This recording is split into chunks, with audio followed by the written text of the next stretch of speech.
لومي النسمع خفلي كمت ساحجنا صنحنا كاب يوحنس 10 كاب 10 ساعة 26 زلويو كاب 10 كساب 10 زلو حساب بمنباب كجمري مالتي كم زيبل نتصبح حيثو ات نبعال زمت حزبي بزو حزبي يسوس نبي يروساليم كم زمت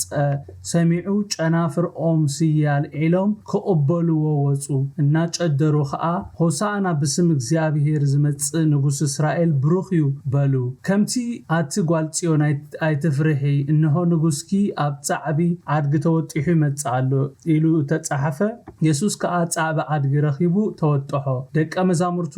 ነዚ ነገር እዚ ቀድማ ያስተውአልዎን ኢየሱስ ምስከበረ ግና ሽዑ ዝ ነገር እዚ ብዛዕቡ ከም ተጻሐፈ ንሳቶምን እዚ ከም ዝገበሩሉ ዘከሩ ይብለና ክብርን ጎይታ ይኹን ነዚ ክፍልዚ ከምታ አንቶ ዮባ ዝዛረቦ ዝነበረ አበርባዕቲ ወንጌላት ንረኽቦይና ኣብ ወንጌል ማቴዎስ እንደሐርኬድና ወንጌል ማቴዎስ ምዕራፍ 21 ካብ ቁጽር 1 ክሳብ 11 አሎ ኣብ ወንጌል ማርቆስ ካብ 11 ምዕራፍ 11 ካብ ቁጽር 1 ክሳብ 11 አሎ ወንጌል ሉቃስ ድማ ምዕራፍ 19 ካብ ቁጽር 29 ክሳብ 44 አሎ ከምኡን ኣብ ዝነሎም ነጽንዖ ዘለና ክፍሊ ምዕራፍ 12 ካብ 12 ክሳብ 19 ንረኽቦይና ማለት እዩ ነዚ ክፍሊ እዚ ከነጽንዕ ኾለና ነቲ አበርባዕቲ ክፍልታት ተጻሒፉና ዘሎ ኩሉ አጣሚርና እንደሕርኢናዮ ጽቡቕ ይኸውን ማለት ጽቡቕ ምርዳ ከም ዘለውና ይገብር ማለት እዩ እዚ ክፍሊ እዚ ኣዝዩ አገዳሲ ክፍሊ ቅዱሳን ኢየሱስ ኣብዚ ንሱ እቲ መሲሕ ምዃኑ ብእል ዝዓወጀሉ ክፍሊ እዩ ከም ዘለኹም ምሳይ ከም ዘለኹም ብምጽሓፍ አሜን ብምባል አርኢኒ ማለት ጎይታ ይባርኩም ኣብዚ ከምቲ ማቴዎስን ዮሐንስን ኣብ ጽሑፎም ዘረጋገጹልና ኢየሱስ ነቲ ብዛዕብኡ ኣብ ትንቢት ዘካርያስ 9:9 ተጻሐፈ ትንቢት ክፍጽም ከሎይና ኣብዚ ንርኢ ዘሎና እዚ ክፍሊ እዚ በእንግሊዘኛ ትራያምፋል ኤንትሪ ወይ ድማ ዓወታዊ ምእታው ተባሂሉ ዝፍለጥ ማለት እዩ እዚ ክፍሊ እዚ ኢየሱስ በዓወት በኽብሪ ናብ ኢየሩሳሌም ዝኣተወሉ ክፍሊ እዩ ዮሐንስ ብዝርዝር ስለዘይ ጻሐፈና ይምበር ናብ ማቴዎስ ወይ ናብቶም ካልኦት ወንጌላት እንደሕርኬና ነዚ ክፍሊ እዚ አንቢብናዮ እዚ ክፍሊ እዚ ማንነትና ኢየሱስ እተገልጸሉ ኢየሱስን ብግልጽ ማንነቱ ዘራአየሉ ክፍሊ ናብ ማቴዎስ 21 ወይ ማርቆስ 11 ወይ ሉቃስ 19 ካብ 29 ክሳብ 44 ከይና እንደሕር አንቢብናዮ ሰለስቲኦም ብዛዕባ ሓደ አገዳሲ ሕሞት ጽሒፎምና ኣለው ኣብ ሰለስቲ ወንጌላት እንንብቦ እንታዩ ኢየሱስ ክልተ ካብቶም ደቀ መዛሙርቱ ናብ ሓንቲ ዓዲ ኣብ ቅድሚኦም ዘላ ዓዲ ኸይዶም ነቲ ሰብ ዘይተወጥሖ እሱር ጻዕቢ ፈቲሖም ከምጽዎ ከም ዝለኣኹም ነቲ ጻዕቢ ድማ ከምቲ ኢየሱስ ክርስቶስ ከይዶም ከም ዝረኸብዎ ክፈትሕዎ ከለዉ ዋናታቱ ስለምንታይ ትፈትሕዎ ኣለኹም እንተይሎሞም እንታይሎም ክምልሱ ከም ዘለዎም ነጊሩ ከም ዝለኣኹም ኩሉ ድማ ከምቲ ጎይታ ኢየሱስ ዝበሎም ከም ዝጸንሖም ከምቲ ጎይታ ዝበሎም ከም ዝገበሩ ጎይታ ድማ ኣብቲ ጻዕቢ ተወጢሑ ናብ ኢየሩሳሌም ብብዙሕ ክብሪ ከም ዝኣተወ ብሰፊሕ ጽሒፎምና ኣለው ጎይታ ነቲ ጻዕቢ ኣድጊ ተወጢሑ ናብ ኢየሩሳሌም ከኣቱ ኾሎ ከምቲ ማቴዎስን ዮሐንስን ዝጻሐፉና እቲ ኣብ ትንቢት ዘካርያስ 9 ተጻሐፈና አትጓል ጽዮን አዝኽ ተሐጎሲ አትጓል ኢየሩሳሌም እልልበሊ ነሆ ንጉስኪ ንሱ ጻድቅ መድሓንን ትሑትንዩ ኣብ አድጊ ኣብ ጻዕበ አድጊ ተወጢሑ ናባኺ ይመጽእ ኣሎ ዝብል ትንቢት ይዝፍጸም ነይሩ አሜን እዚ ንጉስ እዚ ከምቶም ዝሓለፉ ነገስታት ኣይኮነን ጽቡቅ ጌርኩም ስምዑኒ ነዚ ንጉስ ካብቶም ካልኦት ዝሓለፉ ነገስታት ፍልይ ዘብሎ እንታይ እንደሕር ኢልና ናይዚ ንጉስ መንግስቲ መወዳእታ የብላን አሜን ንሱ ጥራይ ዘይኮነስ ከምቶም ካልኦት ዝሰዓሩ ነገስታት እዚ ንጉስ ዘይሰዓር ንጉስ እዩ አሜን ናይዚ ንጉስ ንግስንኡ ዘለዓለማዊ እዩ እግዚአብሔር ስሙ ይባረክ ካል እዚ ንጉስ ከምዚ ነቢ ዘካርያስ ዝገለጾ ጻድቅ መድሓንን ትሑትን ይኽብርን ጎይታ ይኹን ሎሚ ጸቂጠ ክዛረበሉ ዝደሊ ሐሳብ ኣብ ቁጽር 13 ዘሎ ሐሳብ እዩ ሎሚ ብጥንቃቄ ኣስተውሂልኩም ብምስተውዓል እንድሕር ሰሚዕኹምኒ ገለ ነገር ሒስኩም ክትወጽኢኹም ሎም መዓልቲ እግዚአብሔር ይመስገን አተኪረ ጸቂጠ ዘዛረበሉ ክፍሊ ኣብ ቁጥር 13 ዘሎ ሓሳብ እዩ ቁጥር 13 እንታይ ይብል ጨናፍሮኦም ሲያል ኢሎም ክቕበልዎ ወጹ እና ጨደሩ ከዓ ሆሳና ብስም እግዚአብሔር ዝመጽእ ንጉስ እስራኤል ብሩኽ ይበሉ ይብለና እቲ ጨንፈር ኦም ሲየ ንዓወት ምልክት እግዚአብሔር ይመስገን እቶም ኢየሱስ ናብ ኢየሩሳሌም ከም ዝመጽእ ሰሚዖም ክቀባበልዎ ዝወጹ እንታይ እናበሉም ዝጭድሩ ነይሮም ቅዱሳን ሆሳና ብስም እግዚአብሔር ዝመጽእ ንጉስ እስራኤል ብሩኽ እናበሉም ዝጭድሩ ነይሮም ሆሳና እቲ ቀንዲ ትርጉሙ እንታይ እዩ ሆሳና ማለታይ ማለት ሕጂ አድሕነና ዝብል ትርጉም አሎ አድሕነና ዝብል ትርጉም ይዘለዎ ሆሳና ዝብል ቃል ካብ ክልተ ናይ ዕብራይስጥ ቃል ዝመጸ እዩ እና ያሻ ወይ ድማ ከምዚ ሆሳ ንብሎ አድሕን ዝብል ትርጉም አለዎ እቲ ና ድማ እንታይ እዩ አድሕነና ሕጂ አድሕነና ማለት እግዚአብሔር ይመስገን ሕጂ ንጽልያለና ሕጂ ክትህደና ክትብጀውና ንጽልያለና ማለት ስለዚ ሆሳና እናበሉ ክጭድሩ ኸለው ሕጂ ክትድሕነና ንሕና ንጽልያለና ምክንያቱም ንስኻ ብስም እግዚአብሔር ዝመጻኻ ንጉስ ወይ ድማ መድኃኒ እስራኤል ኢኻ እዮም ዝብሉ ዘሎ እግዚአብሔር ይመስገን አሜን እንታይ ኢሉ ዘካርያስ ንጉስ ጥራይ አይኮነን እንታይ ኢሉ ንሱ ጻድቅ ኢሉ ጻድቅ ጥራይ ኢሉ ጠጣው አይበለን መድኃንን ትሑትን ኢሉ አሜን እዚ ንጉስ እዚ መድኃኒ እዩ ብስም እግዚአብሔር ዝመጽእ ብሩኽ ይብሎ ኸለው መድኃኒ ኢኻ ሕጂ ድሕነና እዮም ዝብልዎ ዘሎ እግዚአብሔር ሽሙ ይባረክ ሆሳና ብስም እግዚአብሔር ዝመጽእ ብሩኽ እዩ ክብሉ ኸለው እንታይ ማለት እዩ ብፍላይታ ብስም እግዚአብሔር ትብል ቃል ኣዝያ ወሳኒት ቃል አሜን ሎሚ ኣነ ክዛረበሉ ደለ ዘለኹ ነጥቢ ብዛዕባ እዚ ብስም ዝብል ሓሳብ እዩ አሜን ዶ ቅዱሳን ኣለኹም ዶ ኣብዚ እቲ ስም ዝውክሎ ነገር እንታይ እዩ ቅዱሳን ሎሚ ብዛዕባ እዚ ስም እዚ ክዛረብ ደለ ዘለኹ ጎይታ ነዚ ክፍሊ እዚ ከጽንዕ ኸለኹ ኣብዚ ስም ብጣዕሚ ከም ዘተኩር ገሪ አጽንዐዮ ማለት እዩ ብስም እግዚአብሔር ዝመጽእ ንጉስ እስራኤል ብሩኽ ክብሉ ኸለው እንታይ እዮም ዝብሉ ዘለው ጎይታ ኢየሱስ ሓደ እዋን ትዝክርዎ እንድሕር ኮይንኩም ነቶም ክቆትልዎ ዝደልዩ አይሁድ ኣብ ዮሐንስ 5:43 እንታይ ኢልዎም ነይሩ ኣነ ብስም ኣቦይ መጻኹኹም እሞ ኣይተቀበልኩምን ካል ብስም ርእሱን ተመጸ ንዕኡ ክትቀበልዎ ይኹም ኢልዎም ነይሩ ጎይታ ብስም ኣቦይ መጻኹኹም እሞ ኣይተቀበልኩምን ካል ብስም ርእሱ እንተመጸ ንዕኡ ክትቀበሉ ይኹም ክብል ከሎ እንታይ ማለት እዩ ስም ዝውክሎ ነገር እንታይ ቅዱሳን ብስም ኢየሱስ ኢልና ክንጽልይ ኾለና ተረዲና ዲና ንጽልዮ ሎሚ ነዚ ነገር እዚ ብደንብ ተማሂርና ክንወጽና አሜን ኣብ እስራኤል ዋላ ኣብ ሃገርና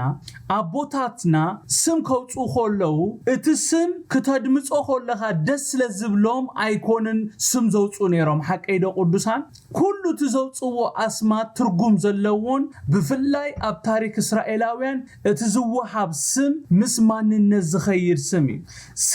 ስም ካብ መጸውዒ ወይ መለለይ ዝሓለፈ ትርጉም ዘለዎ ናይ ሓደ ሰብ ማንነቱ ባህሪያቱ ዝናኡ ክብሩ ስልጣኑ ኣብ ስሙ ተጠቕሊሉ ዘሎ እግዚአብሔር ይመስገን አሜን ዶ ስምና ክልዓል ኮሎ ምስቲ ስምና ዝልዓል እንታይ እንድሕር ኢልና ተግባርና እንኮላይ እግዚአብሔር ስቁል ይኮነን ንኢየሱስ ተባሂሉ ክጽዋዕ ገይርዎ መልአክ እግዚአብሔር ናብ ማርያም ከይዱ ከም እትጠንስ ወድኡን ከም ትወልድ ጥራይ ይኮነን ነጊርዋ ስሙውን ኢየሱስ ከም እትብሎ እንኮላይ ነጊርዋ በዓል ማርያምን ዮሴፍን እንታይ ሎም ክሰምዮ ከም ዘለዎም እንተ ዘይንገሮም ክልቲኦም ደስ ዝበሎም ስም መሃብዎ ነይሮም ስለዚ ካዩ ነዚ ዝፈልጥ ጎይታ እቲ ቆልዓ መድህን ዓለም ስለዝኾነ ኢየሱስ ተባሂሉ ክጽዋዕ ገይርዎ بسم እግዚአብሔር ክብል ኮሎም በአር በስልጣን በኃይሊ በኽብሪ ወይ ድማ ኣብ ክንዲ ዝብል ትርጉም አለው አሜን በስም ክንብል ኮለና ኣብ ክንዲ ስም እግዚአብሔር ዝውክሎም በአር ቅዱሳኔ ንስልጣኑ ንኽብሩ ንኃይሉ ንማንነቱ ንመንግስቱ ንሁለንቱ ይዝውክል ኢየሱስ ክርስቶስ ጎይታይ ስሙ ናይ ስልጣኑ ምልክት እዩ አለኹም ዶ ምሳይ ኩሉ አስማት እግዚአብሔር ንማንነቱን ንኽብሩን ጠርኒፉ ዘሓዘ ዝሓዘይ እግዚአብሔር ስሙ ብሩኽ ይኹን ኣብዚ ብስም እግዚአብሔር ዝመጽእ ንጉስ እስራኤል ብሩኽ ይኽብሉ ኸለዉ እቲ ብኻልእ ስም ዝመጽእ በቲ ናይቲ ስም ስልጣን ከም ዝመጽእ ነቲ ስም ወኪሉ ይንቀሳቀስ ከም ዘሎ ኩሉ ዝገብሮ ነገር ድማ በቲ ናይቲ ዝወከሎ ስም ከም ዝገብሮ ይዘመላኽተና ጽቡቅ ጌርኩም ቅዱሳን ስሙኒ ዳዊት ንጎልያድ ክገጥሞ ኸሎ ዳዊት ንጎልያድ ዝበሎ ነገር እንታይ እንድሕር ኢልና ኣብ ቀዳማይ ሳሙኤል ምዕራፍ 17 ካብ 45 ሳብ 47 ዘሎ ሓሳብ ከይና ንንብብ ኮለና እንታይ ብልዚ ዳዊት ካነት ፍልስጤማዊ በሎ ንስኻ ብሰይፍን ብኹናትን ብመዝረቅን ትመጻን ኣለኻ ኣነ ግና ብስም እግዚአብሔር ጎይታ ሰራዊት እቲ ንስኻ ተባጭቆሉ ዘለኻ ኣምላኽ ጭፍራ እስራኤል መጻካ ኣለኹ ሎማ ዓልቲ እግዚአብሔር ንኣኻ ኣሊፉ ኣብ ኢደይ ክህበኒዩ ኣነኻ ቀትለካ ርእስኻውን ካባኻ ኸወስደ ሬሳ ሰራዊት ፍልስጤማውንካ በዛ መዓልቲ እዚኣ ንኣዋፍን ሰማይን ኣራዊት ምድርን ክህቦም እሞ ኣብ እስራኤል ኣምላኽ ከም ዘሎ ኩላ ምድሪ ትፈልጥ እያ እቲ ውግእሲ ናይ እግዚአብሔር እሞ እግዚአብሔር ብሰይፍን ብኹናትን ከም ዘይኮነ ዘድሕን ብዘላ እዛ ማሕበር እዚኣ ምእንቲ ክፈልጥ ንሱ ንኣኻትኩም ኣብ ኢድና ክህበና ኢልዎ ኣሜን ዳዊት ኣብዚ ወኪል ናይ እግዚአብሔር ብስም እቲ እንታይ ኢሉ ብስም እግዚአብሔር ጎይታ ሰራዊት ኢሉ ኣሜን ብቕልጽመ ኣይኮነን ዝመጻካ ብኽእለተ ኣይኮነን ዝመጻካ በቲ ዝነበረኒ ልምድታት ሒዘ ኣይኮነን ዝመጻካ በቲ ዝተገዳደርካዮ ብስም እግዚአብሔር መጻካ ኣለኹ ኢሉ ዳዊት ኣብዚ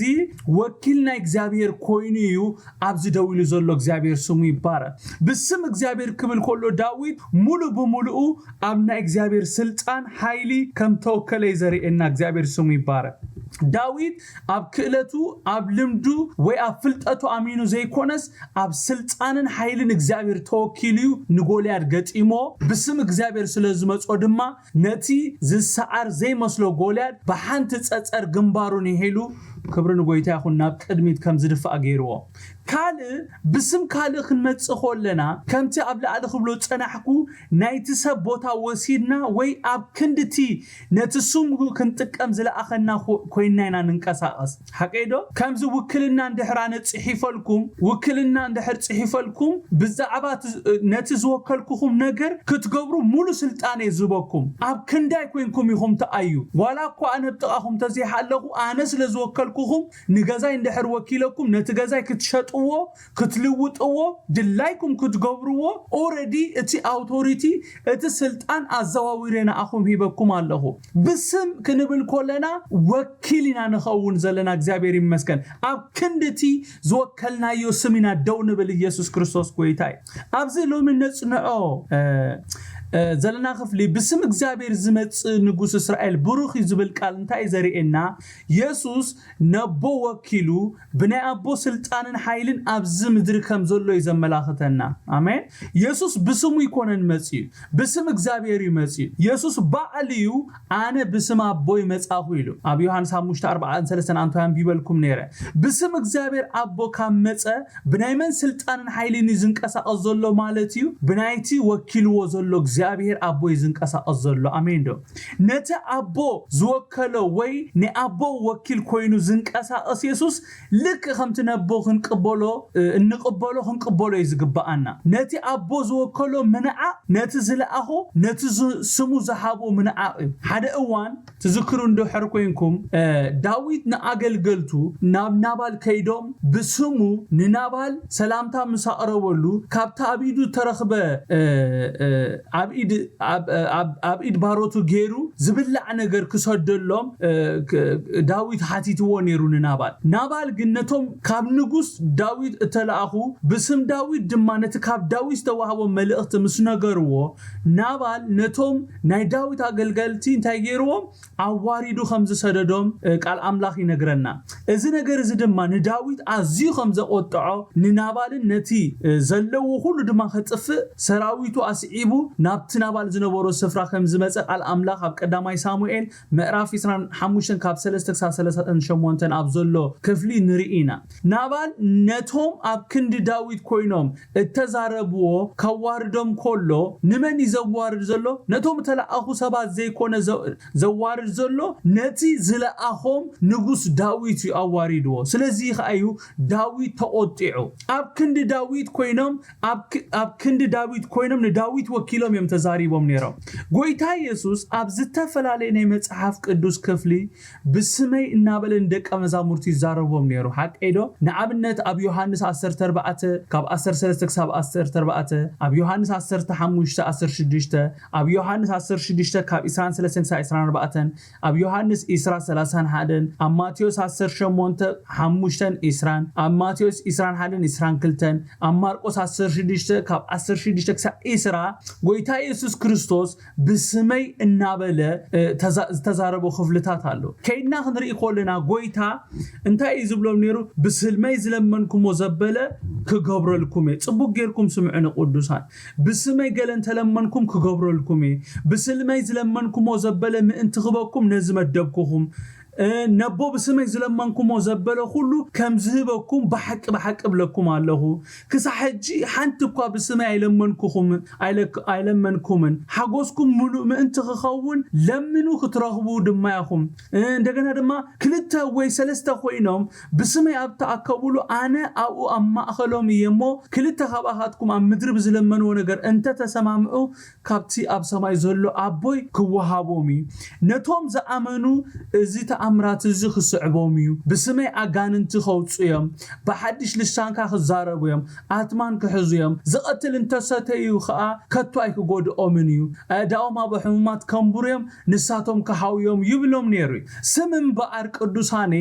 ማንነት ናይቲ ሰብ ኩሉ ዘጠቃልል ነገር እዩ ኣሜን ብስም ካልእ ምምጻእ ማለት ብስም ካልእ ምግባር ማለት እምበኣር ኣብ ክንድቲ ስም ወኪል ከም ተተካኢ ኮይንካ ምዕያይ ማለት እዩ ነቲ እቲ ዝወከለካ ክገብሮ ዝግብኦ ነገር ንስኻት ክትገብር ኮለኻ ማለት እዩ ኣሜን ዶ ዮሐንስ ኣብ ዮሐንስ 20:31 እንታይ ኢሉ ግናኸ ኢየሱስ ንሱ ክርስቶስ ወዲ ኣምላኽ ምዃኑ ምእንቲ ክትኣምኑ ኣሚንኩም ብስሙ ህይወት ምእንቲ ክትረኽቡ እዩ ዝተጻሕፈልኩም ይብለና ኣሜን ብስሙ ህይወት ክትረኽቡ ኣነ ንስኻትኩምን በዚ ኣሚናይና ውሉድ ኣምላኽ ኮይና ኣይኮነን ዲ ኣብ ዮሐንስ 1:12-13 ብዛዕባ ዝሓቂ ዝዛረበና ሆሎ እንታይ ይብለና ነቶም እተቀበልዎ ዘበሉ ኩሎም ብስሙ ንዝኣመኑ ግና ውሉድ ኣምላኽ ክኾኑ መሰል ሓቦም ንሳቶም ከኣ ካብ ኣምላኽ እምበር ካብ ደም ወይ ካብ ፍቃድ ስጋ ወይ ካብ ፍቃድ ሰብኣይ ዘይተወልድዮም ይብለና ነቶም እተቀበልዎ ክብለና ሆሎ ከምዚ ሎሚ ነጽንዖ ክፍሊ ንኢየሱስ ከም መድሓኒ ከም ካብ እግዚአብሔር ተላኢኹ ዝመጸ ከም መሲሕ ክንቅበሎ ኾለና ማለት እዩ ኢየሱስ ነቶም ብስሙ ዝኣመና ስሙ ሓዲጉና ዝኸደ ስለ ዝኣመንና እዩ ኣሜን ዶ ኣሜን እዩ ንኣኻ ስሙ ሂቡና ኸይዱ ዘሎ ንዓይ ንኣኻትኩምን ወኪሉና ኸይዱ ዘሎ ኣብ ክንድኡ ኮይናኽን ኣይ ስርሑ ክንሰርሕ ነቲ ንሱ ክገብሮ ዝገብሮ ነገር ንሕና ተኪእና ክንገብር ኣብዚ ስሙ ሓዲጉና ኸይዱ ኢየሱስ ክርስቶስ ጎይታይ ኣሜን ዶ እዚ ስም እዚ ካብ ኩሉ ስም ልዕል ዝበለ ስም እዩ ኣሜን እዚ ስም እዚ ኢየሱስ ዝብልዎ ስም ካብ ኩሉ ልዕል ዝበለ ስም እዩ እዚ ስም እዚ ኣብ ሰማያትን ኣብ ምድርን ኣብ ትሕቲ ምድርን ዘሎ ኩሉ ብርኪ ዝሰግደሉ ስም እዩ ኣሜን እዚ ስም እዚ ንኣጋንንቲ ዘንቀጥቅጥ ስም እዩ ስም ኢየሱስ ክንጥቀም ኮለና ስም ኢየሱስ ሒዝና ክንወጽእ ኮለና እምበኣር ንማንነትና ባዶ ጌርና ብናይዚ ስም ስልጣንን ሓይልን ኢና ክንወጽእ ዘሎና ኣሜን ዶ ኣጠቃቅማ ናይዚ ስም እዚ ከምዚ ቅዱሳን ነዚ ስም እዚ ክትጥቀም እንድሕር ደሊኻ ክእለትካ ናትካ ፍልጠት ናትካ ኩሉ ነገር ኣብ ጎኒ ኣቐሚጥካ እዩ ኢየሱስ ክርስቶስ ጎይታይ ኣምላኽ ኢድ ሰብ ኣይተገልግሎን እግዚአብሔር ስሙ ይባረክ ንኢየሱስ ክርስቶስ ወኪልና ደው ክንብል ኮለና ኣብ ክንዲ ኢየሱስ ክንዛረብ ኮለና ክእለትና ናትና ነገር ብሙሉኡ ኣምልኽ ኣቢልናይና ነዚ ስም እዚ ክንጥቀመሉ ዘለና ኣሜን ብናይዚ ስም ስልጣንን ሓይልን ክንወጽእ ኮለና ከምኡ ክንገብር ኣለና ኣሜን እዚ ስም እዚ እኹል እግዚአብሔር ይመስገን ናተይ ናታትኩም ነገር ካይተሓወሶ በይኑ እዚ ስም እዚ ከስልጥ ይኽኣሎ እግዚአብሔር ይመስገን ኣጋንንቲ ነዚ ስም ጥራዮም ዝምብርከኹ ንኣና ይኮኑ ዝምብርከኹ ሕማም ዝመክኽ እዚ ስም እዚ ብሓቂ ኣሚንና ክንጽውዖ ከለና ጥራዩ እዚ ስም እዚ ጥራዩ ስራሕ ዝሰርሕ እግዚአብሔር ስሙ ይባረክ ጎይታ ነዚ ዝምህረኒ ነይሩ እዚ ስም እዚ ክትጥቀመሉ ከለኻ ናትካ ፍልጠት ናትካ ክእለት ንጎን ገዲፍካ ኣብዚ ስም ተወኪልካ ንኩሉ ማንነትካ ኣብዚ ስም የእቲኻ ኢኻ ኣብ ክንዲ ኢየሱስ ክርስቶስ ካ ተኣይዘለካ ኢየሱስ ክርስቶስ ጎይታ ትዝክሩ እንድሕር ኮይንኩም ጴጥሮስን ዮሐንስን ነቲ ኣብታ ጽብቕቲ ትበሃል ኣፍ ደገ ኮፍ ኢሉ ዝልምን ዝነበረሉ ሙሰብኣይ ብስም ኢየሱስ ምስ ፈወስዎ ፈሪሳውያን ንጴጥሮስን ዮሐንስን ከምዚሎም ሓቲቶሞም ነይሮም ኣብ ግብረ ሐዋርያት ትዝክርዎ እንድሕር ኮይንኩም በየናይ ሓይሊ ወይስ በየናይ ስም ኢኹም ነዚ ዝገበርኩሞም ኢሎም ሓቲቶሞም ነይሮም ትዝብለኩም ዶ እዚ ሕቶ እዚ ምስ ቀረበሎም በዓል ጴጥሮስ ነቲ ዝተሓተትዎ ሕቶ ክምልሱ ከለዉ እንታይ ኢሎም ብስም እቲ ንስኻትኩም ዝሰቐልኩሞሞ ኣምላክ ካብ ሙታን ዘተንስኦ ኢየሱስ ክርስቶስ ናዝራዊ ብኡ እዚ ኣብ ቅድሜኹም ጥዕዩ ደው ኢሉ ከም ዘሎ ኣብ ኩላትኩም ኣብ ኩሉ ህዝቢ እስራኤል ይፈለጥ ኢሎሞ እግዚአብሔር ይመስገን እዚ ስም እዚ በዚ ስም ምእማን እዩ ነዚ ትርእይዎ ዘለኹም ኣብ ቅድሜኹም ደው ኢሉ ዘሎ ሙሉ ጥዕናው ሂቦ ኢሎ አሜን ዶ ብስም እቲ ንስኻትኩም ሰቐልኩሞ እሞ ኣምላክ ካብ ሙታን ዘተንስኦ ኢየሱስ ክርስቶስ ናዝሬታዊ ክብሉ ከለዉ እምበኣር ብናይ ኢየሱስ ሓይሊ ብናይ ኢየሱስ ስልጣን ማለቱም ናይ ፈሪሳውያን ሕቶ እንታይ ነይሩ በየናይ ሓይሊ ወይስ በየናይ ስም ኢኹም ነዚ ዝገበርኩሞም ኢሎም ስለዚ እቲ ስም እንታይ ዝውክል እንድሕሪልኩምኒ ሓይልን ስልጣንን ናይ ኣምላኽና ዝውክል ኢየሱስ ክርስቶስ ጎይታ ብስም ኢየሱስ ክንብል ኮለና ፉል ፎርስ ወይ ድማ ሙሉ ሓይሊ ሙሉ ስልጣን ናይዚ ስምና ንጥቀም ዘለና ስለዚ ስም እዚ እኹል እዩ እግዚአብሔር ይመስገን አሜን ካን ድሕር ተጠቂምካሉ ኣብዚ ስም ተወኪልካ እንድሕር ሙሉ ብሙሉ ተወኪልካ ክእለትካ ባዶ ጌርካ ንርእስኻ ባዶ ጌርካ ኣብዚ ስም ጥራይ ተወኪልካ በዚ ስም እዚ ብዙሕ ነገር ክትገብር ትኽእል ኢኻ ኢየሱስ ክርስቶስ ጎይታ ናተይ እናታትኩምን ኢዳይድ ሊዮን እዚ ስም እዚ አሜን ኣብ ቁጥር 16 እንታይ ብለና ደቀ መዛሙርቱ ነዚ ነገር እዚ ቅድማ ያስተውዓልዎን ኢየሱስ ምስ ከበረገና ሽዑ እዚ ነገር እዚ ብዛዕባኡ ከም ተጻፈ ንሳቶምን እዚ ከም ዝገበሩሉ ዘከርዎ ይብለና ኣብዚ ብዛዕባ እቲ ናብ ኢየሩሳሌም ከኣቱ ከሎ ብዛዕባ ዝገበሩሉ ሁሉ ይዛረብ ዘሎ ካብቲ ነቲ ጻዕቢ ካብቲ ዝተዓስረሉ ፈቲሕካ ምምጻእ ክሳጠይቂ ኣብ ልዕሊ ተኣድጊ ምግባር ንኢየሱስ ብኽብሪ ኣሰንዮም ናብ ኢየሩሳሌም ምእታው ዘጠቓልል ሓሳብ እዩ ኣብ ቁጥር 16 ዘሎ ካብ 17 ክሳብ 26 እንታይ ይብል እቶም ንኣልዓዛር ካብ መቃብር ጸዊዑ ካብ ሙታት ከተንስኦ ከሎ ምስኡ ዝነበሩ ህዝቢ ከዓ ይምስክሩሉ ነበሩ ይብለና ስለዚ እቶም ህዝቢ እዚ ተኣምራት እዚ ምግባሩ ሰሚዖም ክቕበልዎ ወፁ ሽዑ ፈሪሳውያን ንሓድሕዶም ሓንቲ እኳ ከም ዘይትስለጡ ትርእዩ ኣለኹም እንሆ በዓለሙ ደድሕሪ ይስእባሎ ተባሃሉ ካብቶም በቲ በዓል ክሰግዱ ዝደየቡ ከዓ ሓያሎ ጽርዓውያን ነበሩ ንሳቶም ናብ ፊልጶስ ቤት በዓል ቤት ሳይዳ ናይ ገሊላ መጽኦም ጎይታይ ንኢየሱስ ክንሪኦ እንደሊ ያሎና ኢሎም ለመንዎ ፊልጶስ ከዓ ኸይዱ ንእንድሪያስ ነገሮ እንድሪያስን ፊልጶስን ድማ ኸይዶም ንኢየሱስ ነገርዎ ኢየሱስ ድማ መሊሱ በሎም ወዲ ሰብ ክኸብር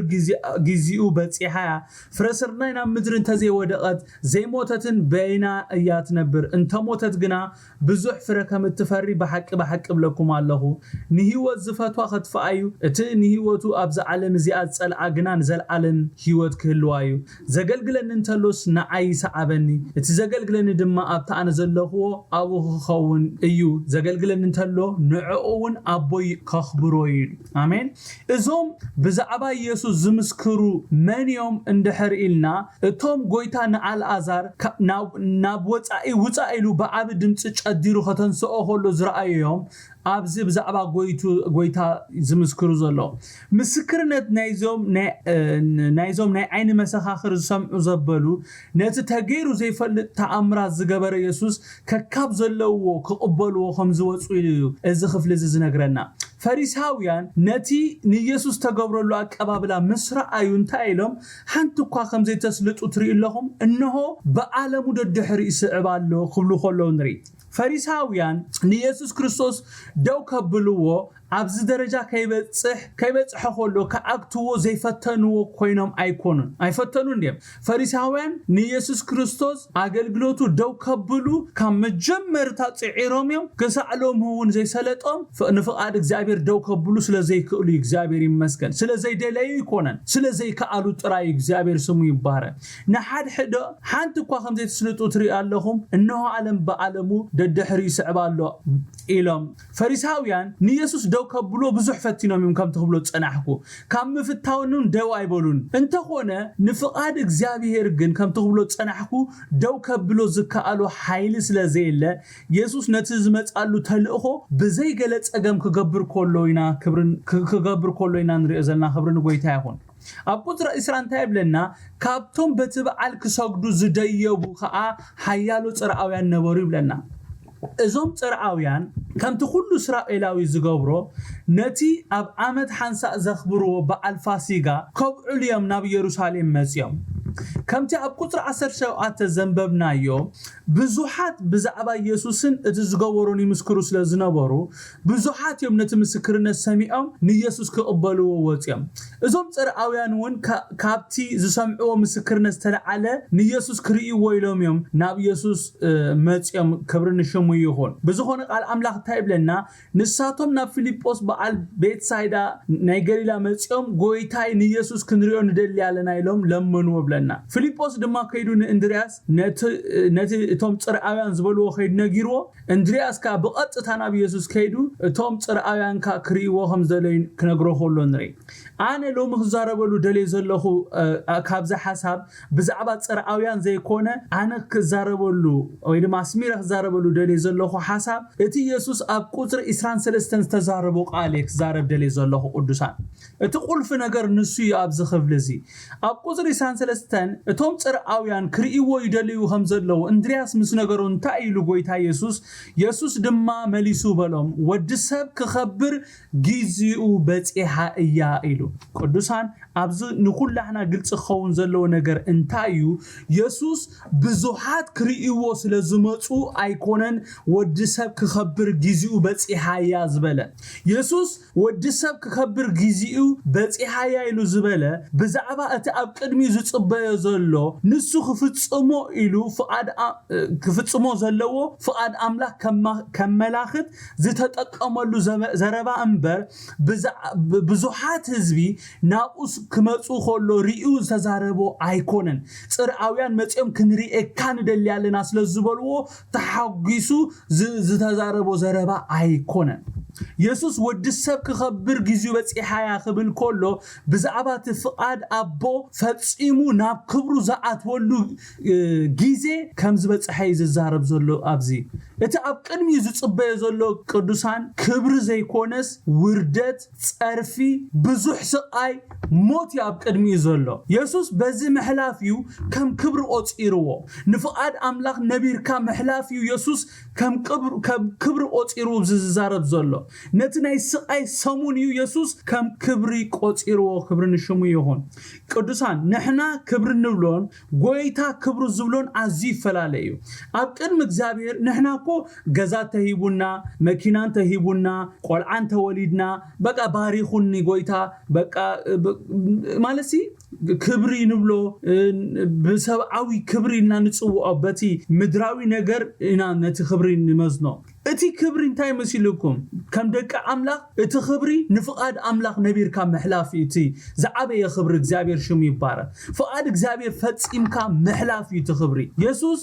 ወዲ ሰብ ክኸብር ግዚኡ በጽሓ እያ ምባሉ ነቲ ቀጽኢሉ ተዛረቦ ቃል ድሕር ብጥንቃ አንቢብናዮ ኢየሱስ ኣብዚ ብዛዕባ እንታይ ይዛረብ ከም ዘሎ አጸቢቁ ይርዳአና ካብ 24-25 ዘሎ ኾነ ንብብ ኮለና ጎይታ ኢየሱስ እንታይ ኢልዎም ክርድኦም ፍረስርናይ ናብ ምድሪ ወደቀት ዘይሞተትን በይናያ ትነብር ኢሉ እንታይ ዝብል ዘሎ እንተ ሞተት ግና ብዙሕ ፍረ ከም ተፈሪ በሐቅ ብለኩም ኣለኹ ንህይወት ዝፈትዋ ክትፋይት ንህይወት ኣብ ዓለም እዚኣ ዝጸልዓ ግና ንዘለዓለም ክህልዋ እዩ ቅዱሳን ፍረስርናይ ናብ ምድሪ ተዘይወደቀት እንተ ዘይሞተትን በይናያ ትነብር ኣነ በዚ ነገር እንተ ዘይሓሊፈ ነቲ ዝመጻ ሁሉ ፍቃድ እንድሕር ፈጺመ ነቦይ ዘይኽበርክዎ ህይወት ዝበሃል ነገር የለን ተስፋ ዝበሃል የለን ይዝብል ዘሎ እግዚአብሔር ይመስገን ፍረስርናይ ናብ ምድሪ ምስ ወደቀት ክትቅበርያ ክትመውትያ ክትብስብስያ እታ ሓንቲ ኮይና ዝተቀብረት ፍረስርናይ ድሕርናይ ምሟትን ናይ ምብስባስን መስርሕ እታ ሓንቲ ኮይና ዝተዘርአት ትበዝሕ ማለት እግዚአብሔር ይመስገን ናይ ምሟት ናይ ምብስባስ መስርሕ ኣሎ ክርስትናው ከምታ እታ ዝተቀብረት ፍረስርናይ ተቀቢራ ዘይትተርፍ ነቲ አቢጥዋ ዝጸነሐ መሬት ፈንቂላት ወጽን ትስስንን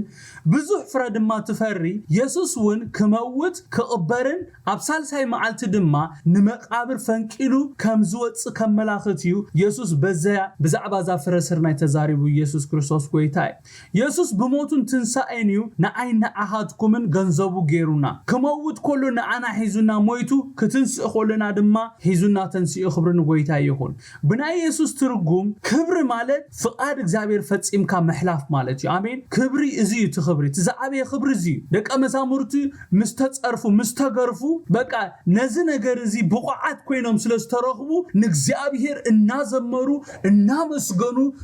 እናተሐጎሱ ተመለሱ ይብለና ሎሚ ንሕና ክብሪ ኢልና ንጽውዖም ነገራት ብናይ ጎይታ ዓይኒ ክረአዩ ኾሎስ ክብሩ ዶ ይኾኑ ቅዱሳን ብዝኾነ ኢየሱስ ወድሰብ ክኸብር ግዚኡ በጺሓ ዝበለ እቲ ክፍጽሞ በአቦ ዝተዋህቦ እዩ ዝፍጸመሉ ሰዓት አኺሉ ወድሰብ ከም ዘአኸለ ክነግር እዩ ነዚ ቃል ዝተጠቂሙ ኢየሱስ ጎይታይ ኢየሱስ ንደቀ መዛሙርቱ ደጋጊሙ እንታይ ይብሎም ነይሩ ነቶም 12 ወሲዱ ድማ ይብለና ብሉቃስ 18:21-34 ነቶም 12 ወሲዱ ድማ ነሆ ናብ ኢየሩሳሌም ንዲባሉና እቲ ብዛዕባ ወድሰብ ኣብ ነቢያት ተጻሕፈ ኩሉ ክፍጸም እዩ ንሕዛብ ኣሕሊፎም ክህብዎ ከላገጽሉ ክጸርፍዎ ጥፉን ክብልሉ ገሪፎም ድማ ክቀትልዎም ብሳልሳይ መዓልቱን ክትስ ይበሎም ንሳቶም ግና ካብዚ ሓንቲ እኳ ያስተውዓሉን እዚ ዘረባዚ ተሰዊርዎም ነበረሞ ነቲ ተዛረቡ ያስተውዓሉ ነበሩ ብለና ኢየሱስ እምበዓር ወድሰብ ክኸብር ግዚኡ በጽሑ ዝበለ ነዚ ኣብ ቅድሚኡ ዝፍጸም ነገር ነቲ ጸርፊ ላግጺ ውርደት ሞት ከም ክብር ቆጽርዎ ምክንያቱም እዚኦም ዝጠቀስናዮም ነገራት ናብቲ አቦ ዘዳለወሎ ሐቀኛ ክብር ዘእቱ ነገራት ስለዝኾኑ አሜን ዶ ቅዱሳን እዚ ንሓልፎ ዘለና እቲ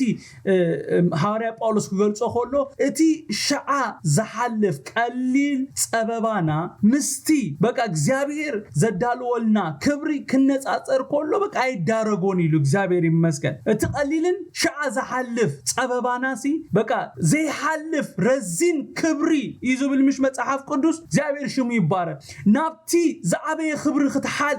ክትሰጋገር በዚ ምድራዊ ነገር ክትሐልፍ ናይ ግድን እግዚአብሔር ይመስገን ክንጽረፍ ከላግጹልና ከዋርዱና ብዙሕ ነገር ኣብ ህይወትና ክገብሩ ናይ ግድን ኢየሱስ ነቲ ውርደት ክብሪ ኢሉ ዝጠቀሶ ስለምንታይ እዩ እንደሕሪልና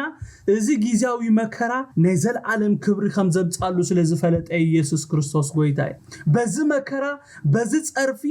በዚ ላግጺ በዚ ሞት ዝውለዱ ብዙሓት ስለዘለው እግዚአብሔር ይመስገን አሜን ዶ እዚ ምእንቲ ስም ጎይታና እዞም ምእንቲ ስም ጎይታና ንኸፍሎም ዋጋታት ምስቲ ድሒሩ ዝመጽ ክብሪ ፍጹም ክነጻጸር አይክእልን ኢየሱስ ጎይታይ ኢየሱስ ነቲ ከቢድ መግረፍቲ ስቃይ ውርደት ተጻዊሩ ፍቃድ እግዚአብሔር ተዘይፍጽሞ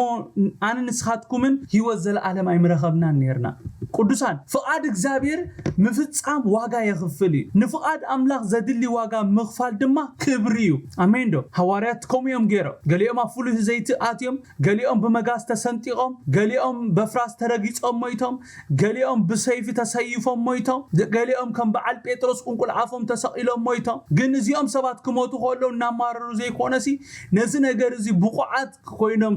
ብምርካቦም እናተሐጎሱ እዮም ነዚ ነገር እዚ ገሮም እግዚአብሔር ይመስገን ንፍቃድ አምላክ በቲ ንሕና ንደልዮም መንገድታት ዘይኮነስ ከምቲ ዝጎይታ ዝደልዮ ጌርና ንፈጽሞ አሜን መብዛሕቴና ንፍቃድ አምላክ በቲ ንሕና ንደልዮም መንገዲና ክንፍጽሞም ንደሊ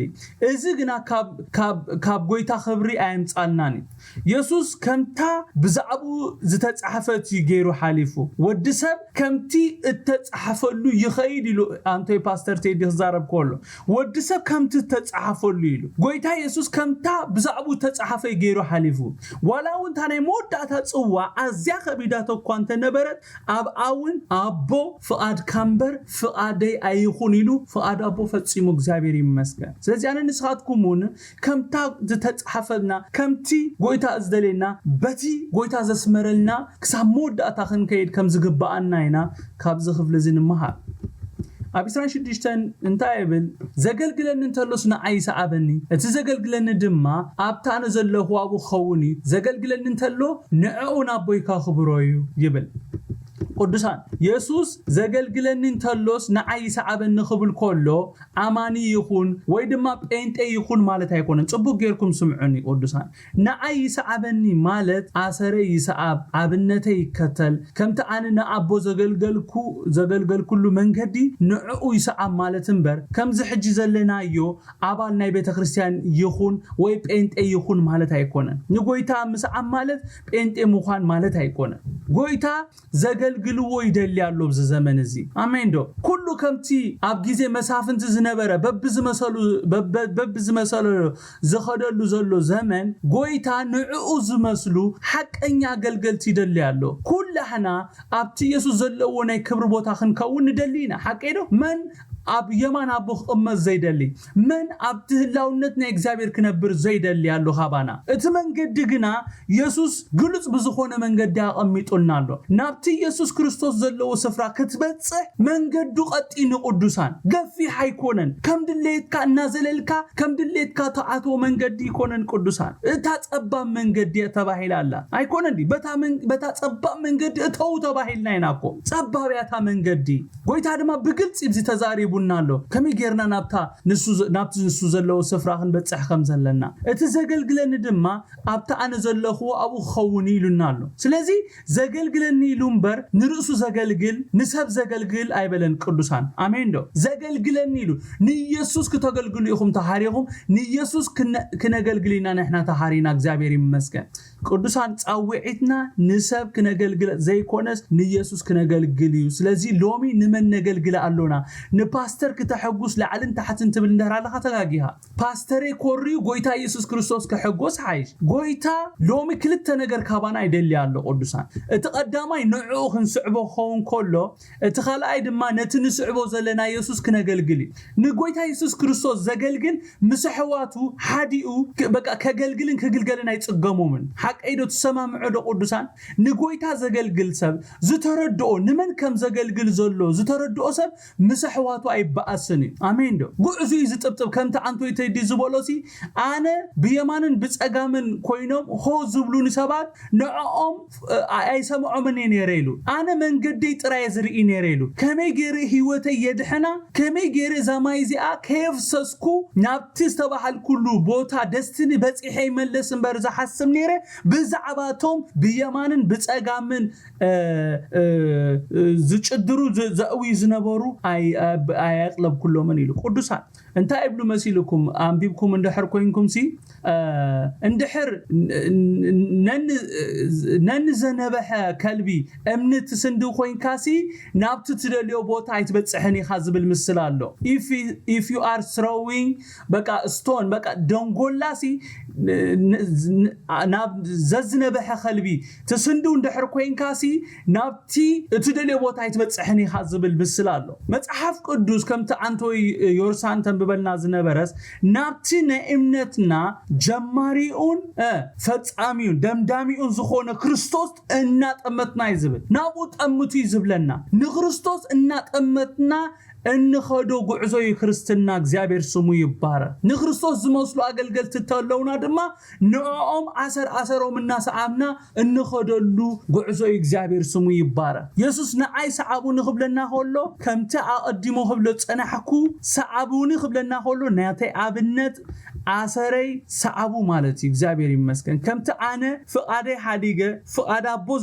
ዝፈጽም ዘለኹ ንስኻትኩምን ከምኡ ግበሩ ዋላውን ንፍቃድ እግዚአብሔር መንባር ንጎይታ ምግልጋል ዋጋ ዘኽፍል ተኾነ ነቲ ዘድሊ ዋጋ ንምክፋል ድልዋት ኮይና ናብቲ ዝተዳለወና ናይ ክብር ቦታ ንምእታው ዋላ እታ ክብርቲ ህይወትና ተኽፍል እንተኾነት ክሳብኡ ንምኻድ ድልዋት ክንከውን ከም ዘለናዩ እዚ ክፍል እዚ ዝነግረና ኢየሱስ ክርስቶስ ጎይታ አሜን አስ ዓሰር ኢየሱስ ክንስዕብ እምበር አስ ዓሰር ሰባት ክንስዕብ አይተጸዋዕናን ንሰባት ብናይ ኢየሱስ ህይወት ክንመዝኖም አሎና ንኢየሱስ ዘይመስሉ እንተኾይኖም እንታይ አምሲልና ንስዕቦም ሐዋርያ ጳውሎስ እኮ ኣብ ቀዳማይ ቆሮንቶስ 11 ቁጥር 1 ከምታ አነ ክርስቶስ ዝመስሉ ንሳትኩም ድማን አይምሰሉ ዝበለ ንዑ ስለዝመሰለ እግዚአብሔር ይመስገን በሐፂሩ ኣብዚ ሐዋርያ ጳውሎስ እንታይ ዝብሎም ዘሎ ንሰብ ቆሮንቶስ እንደህሪልኩም ንኢየሱስ ምሰሉ ይዝብሎም ዘሎ ንሳቶም ኢየሱስ ከመይ ከም ዝመስል ስለዘይፈልጥዎ ንጳውሎስ ግን በቀረባ ስለዝፈልጥዎ ንዓይን ተመሲልኩም ንኢየሱስ ክትመስልዎ ይኹም ምክንያቱም አነ ንዑ ብኩሉ ነገረይ ስለዝመስሎ ይዝብሎም ዘሎ ኢየሱስ ጎይታ ብዛዕባ ምምሳል ቁርብ ክዛረብ ምደለኹ ሐዋርያ ጳውሎስ ከምታ አነ ንኢየሱስ ዝመስሎ ክብል ኮሎ ክንፈልጦን ክርዳአናን ዘለዎ ነገር እንታይ እዩ ከምቲ ኢየሱስ ኣብ ምድሪ ኣብ ዝጸንሐለን ዓመታት ፍቃድ አቦ ፈጺሙ ከም ዝሓለፈ አነ እውን ከምኡ ፍቃድ አቦ ይፍጽም ኣለኹ ከምቲ ኢየሱስ ፍቃድ አቦ ክፍጽም ብዙሕ ዋጋታት ዝኸፈለ አነ እውን ዘድሊ መስዋዕታት ይኸፍል ኣለኹ ስለዚ ንስኻትኩምን ከምኡ ግበሩ ዘመላኽት ዝመልእኽት እዚ ብዛዕባ መልክዕ ኣይኮነን ዝዛረብ ዘሎ ሐዋርያ ጳውሎስ ንሰብ ፊልጵስዩስ ኣብ ምዕራፍ 3 ካብ 10-11 ጽፈልና ሆሎ እንታይ ኢሉስ ብዝኾነ ኮይኑ ናብ ትንሳኤ ሙታት እንታርከብኩ ኢለ ብሞቱ እናመሰልኩ